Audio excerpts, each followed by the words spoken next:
Hello and welcome to Ramblin' Through Dave's Garden on this late May afternoon with rain in the forecast again. I think I've said that every video in May. It's either been raining at the time or about to.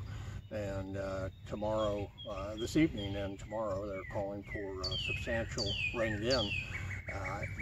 The tour today is of the lower rear garden. It is distinct and for years has been somewhat hidden on the far side, lower side of the koi pond. There is a single path that we will show to get to the lower rear garden, but it is the newest and perhaps the least of the garden, at least for the moment. And mostly due to severe rainfall. I guess it was 4, 5, maybe 6 years ago. In a year where we had 35 inches additional rain above the average for the year. This area went from damp to soggy, constantly soggy, and mature plants, in particular a large holly and Arnold Promise witch hazel, both were killed in the constantly damp soil, had to be cut out. The lawn in this area, for months you could barely walk in it without sinking up to your ankles, and that has in the end has convinced me, because it has, while it has improved, it was hardly any better, and the lawn was much of a weedy mess, a damp weedy mess, that decided to dig it out, at least most of it, and turn it into garden to raise the soil level. And that is the area that we'll see today. The perimeter of this rear garden has more long established plants. Certainly some of them suffered in that very wet year, but several of them have made comebacks and looking pretty good today.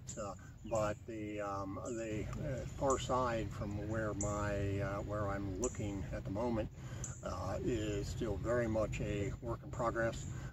The new planting that is in the center of this area is just planted this spring, so it has a long way to go.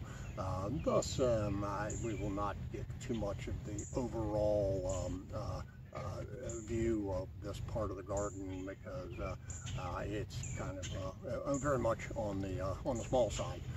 When we plant, the first year, the idea should be to make it look acceptably good. The second year, good, and by the third year, it should be looking very good at that point, or else you have misjudged. I hope that by midsummer, some of the perennials that I have used here as fillers will improve that look, perhaps a little better than just plain, just acceptable, but that remains to be seen. So today we will tour this lower part of the rear garden, emphasizing individual plants more so than the overall look of the garden. And I thank you for stopping by, and welcome to Ramblin' Through Dave's Garden. While the lower part of the garden has much room for improvement, the path that leads from the koi pond planting area to the lower rear garden needs no apologies. This has looked better and certainly worse.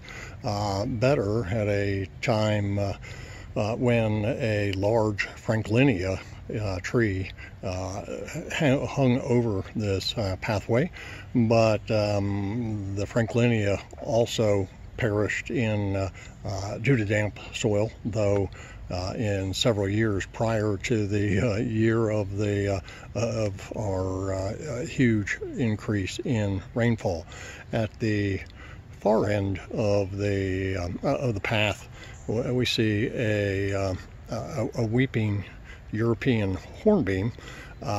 It is also somewhat of work in progress, a large tree by now, but it is intended to overhang the path, which it does, and to be able to walk under it.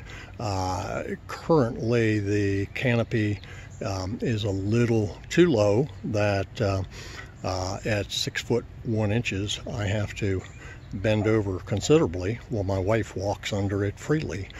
So that will be an annual pruning job to do to elevate the branches while still keeping the form.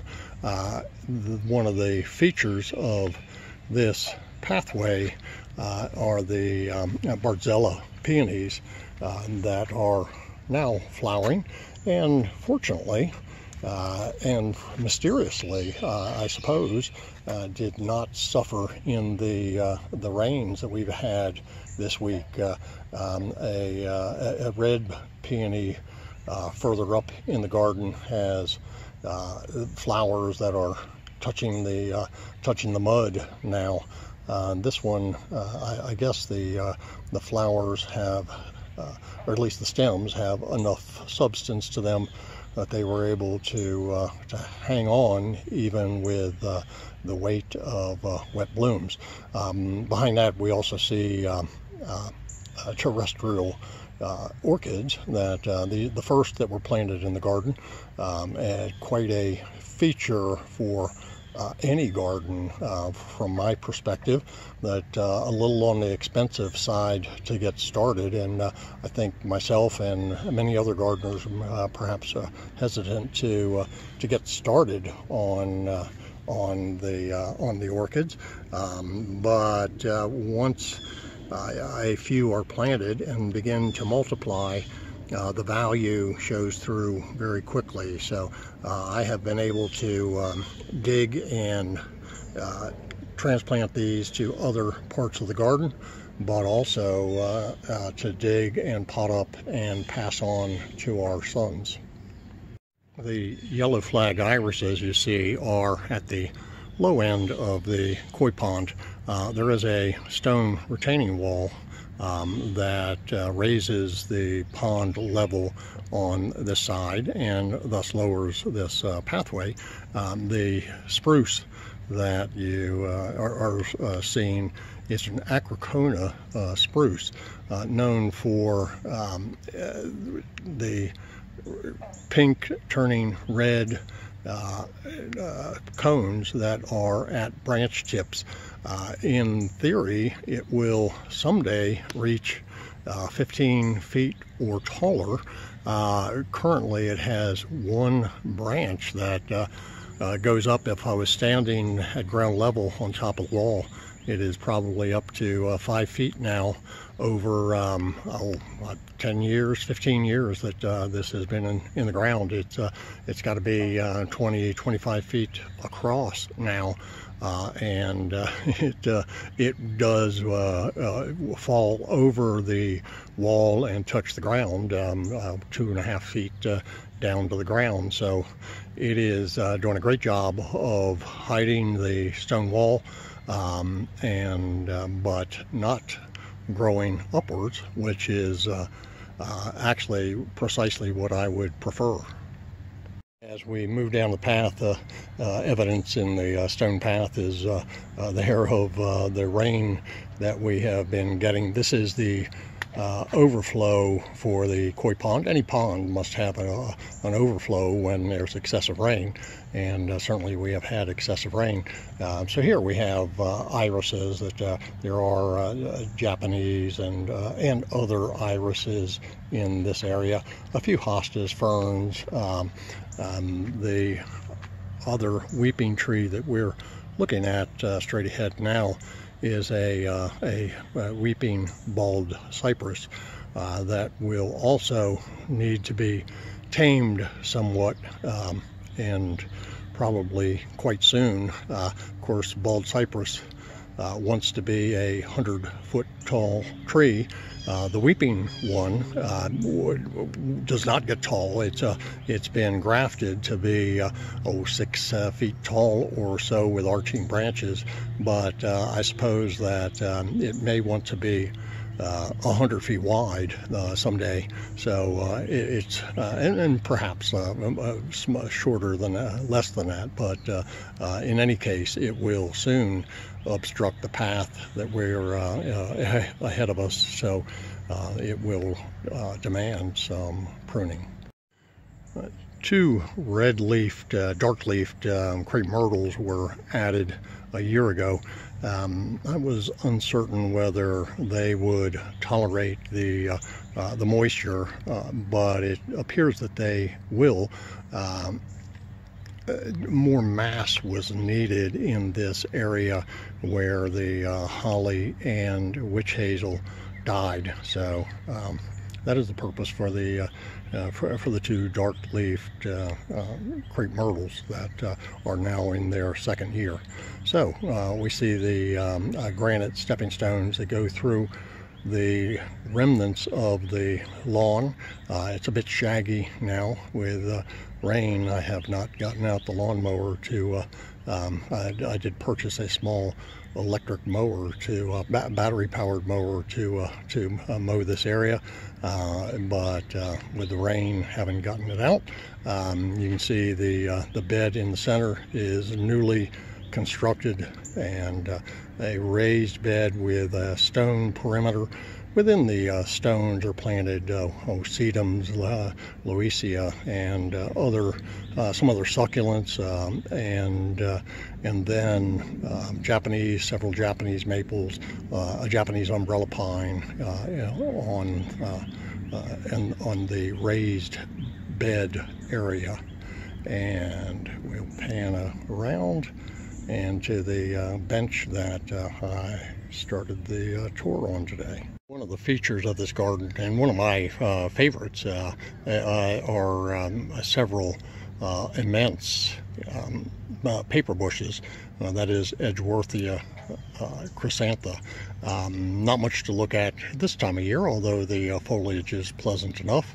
In late February and through about the end of March, the hanging yellow-tipped tubular flowers are just beautiful. This is somewhat marginally cold hardy for the area, and they have suffered in our most severe winters, but of course not in recent winters. As we pan to the left, I'll try to move in as close as possible to this magician deutzia. It is one of my favorite flowers. It's just an amazingly beautiful flower that I think, as you can see, the bush itself is not a thing of beauty, unremarkable after flowering.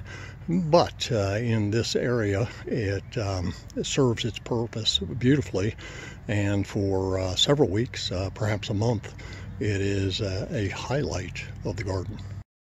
In this area, we have several witch hazels.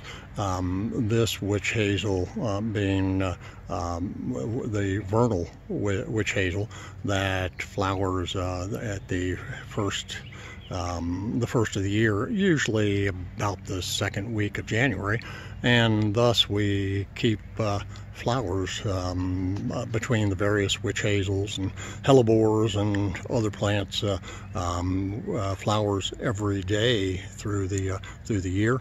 The tree that we are green-leafed tree is a katsura, and following over to a Gwen's Rose Delight Japanese maple, more recently renamed in the trade as Shiraz, with cream edging to a red-leafed Japanese maple. Below this is a native mountain mint that will consume as much area as it is allowed, and it is allowed to spread relatively freely here because in late summer, when it is in mid to late summer, when it is flowering, it is a haven for every pollinator that they come from miles around to feast on the blooms. The Arnold Promise witch hazel that perished in the swampy ground has been replaced by this other on the far side of the rear garden. Behind it are several large blueberries. There were blueberries in the same area as the witch hazel. That blueberries will tolerate considerable moisture, and they didn't, and a couple were moved over to this side. It is too shaded for them, so they grow tall and leggy. They still flower and bear fruit. It is mostly too high off the ground for me to be able to harvest. So when as soon as the berries ripen, the birds feast for a few weeks. The tree in the background is a wildfire black gum with marvelous foliage color, both in summer as spring and summer as new leaves are coming out, but also with its fall foliage color. And that winds today's tour to a close. I thank you for visiting today, and hope to see you again. Goodbye.